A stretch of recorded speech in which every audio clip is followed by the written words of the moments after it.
നമസ്കാരം. വിവാദങ്ങൾ ഒഴിഞ്ഞ സമയം രേണുസുധിക്ക് ഉണ്ടായിട്ടില്ല. വിദേശയാത്രകൾ ആരംഭിച്ച സ്വർണ്ണക്കടത്ത്, മനുഷ്യക്കടത്ത് തുടങ്ങിയവയിൽ രേണുവും ഭാഗമാണെന്ന തരത്തിൽ പ്രചരിക്കുന്നുമുണ്ട്. അതിനിടയിൽ അടുത്തിടെ മുതൽ രേണുവിന് ക്യാൻസർ എന്ന അസുഖം സ്ഥിരീകരിച്ചതായും റിപ്പോർട്ടുകൾ വന്നു.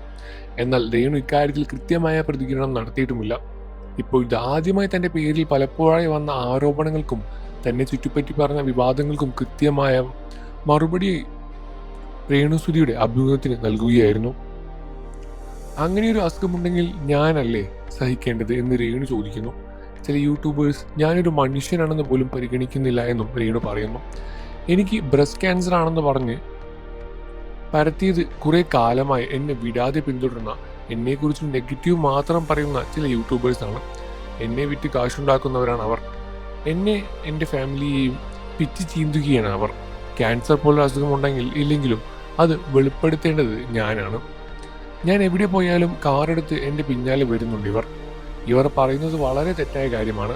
പിന്നെ ആശുപത്രിക്കാർ ചെയ്ത് എത്തിക്സ്. എനിക്ക് ക്യാൻസറുള്ള വാർത്തയറിഞ്ഞ് ഒരുപാട് നല്ല മനുഷ്യർ വിളിച്ച് സങ്കടത്തോടെ സംസാരിച്ചു. ഒന്നും ഞാൻ അവരോട് വിശദീകരിച്ചില്ല. വിഷമിക്കാതെന്ന് മാത്രമാണ് മറുപടിയും പറഞ്ഞത്. എനിക്കെതിരെ മുൻപും നിരവധി ആരോപണങ്ങൾ വന്നിട്ടുണ്ട്. അബോർഷൻ കേസ് വരെ അതിൽ ഉൾപ്പെടും. യൂറിനറി ഇൻഫെക്ഷൻ വന്ന് ഗൈനക്കോളജിസ്റ്റിനെ കാണാൻ പോയപ്പോൾ അതും ഫോട്ടോ എടുത്ത് പബ്ലിക്കിൽ ചെയ്ത് ക്യാഷ് ഉണ്ടാക്കാൻ എൻ്റെ കൂടെ കൂടിയവരുണ്ട്. അങ്ങനെയൊരു മനുഷ്യനല്ലേ എനിക്ക് ആശുപത്രിയിൽ പോകേണ്ട സാഹചര്യം വരില്ലേ? എന്നെ വിറ്റ് കാശുണ്ടാക്കുന്നവർ എനിക്ക് അസുഖമാണെന്ന് അറിഞ്ഞാൽ അതിൽ നിന്നും കുറച്ച് ചികിത്സയ്ക്കായി തരികയല്ലേ വേണ്ടത്? അല്ലാതെ മനസാക്ഷിയുള്ളവർ ചെയ്യേണ്ടത് ഫോൺ തുറക്കാൻ പറ്റാത്ത അവസ്ഥയാക്കി മാറ്റുകയാണ്. എനിക്ക് ക്യാൻസറാണെന്ന വാർത്തയാണ് എയറിലും. അങ്ങനെ ഒരു അസുഖമുണ്ടെങ്കിൽ ഞാനല്ലേ സഹിക്കേണ്ടത്? എൻ്റെ കൂടെ ഇടുന്ന സഹിക്കാൻ ഇവർക്ക് പറ്റുമോ? രേണുസുധിക്ക് എന്തു വന്നാലും വന്നില്ലെങ്കിലും അത് പേക്കൂത്തായി പോകുന്നത് എങ്ങനെയാണ്? ആ അസുഖമുണ്ടെങ്കിലും ഇല്ലെങ്കിലും മനക്കരുത്തോടെ മുന്നോട്ട് പോകും. എന്നെ ചേർത്ത് പിടിക്കാൻ കുറച്ച് നല്ല ആളുകളുണ്ട്. അതുകൊണ്ട് ഞാൻ മുന്നോട്ട് പോവുക തന്നെ ചെയ്യും. മുൻപ് കേട്ടിട്ടുള്ള ആരോപണേക്കാൾ വലുതല്ല ക്യാൻസർ.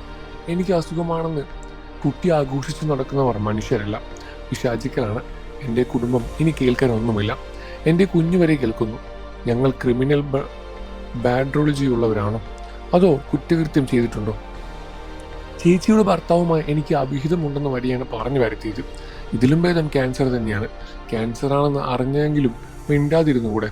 വിറ്റു കാശാക്കണോ? അതുപോലെ എനിക്ക് ഒരിക്കലും അംഗീകരിക്കാൻ പറ്റാത്ത ഒന്നാണ് മനുഷ്യർക്കിടയിൽ ഞാനുണ്ട് എന്നത്. അത് പറഞ്ഞു പരത്തുന്നവരുടെ മുഖത്ത് അടിക്കാൻ തോന്നും എനിക്ക്. മറ്റൊന്ന്, എൻ്റെ കുഞ്ഞിൻ്റെ അപ്പൻ വേറെയാണ് എന്നതാണ്.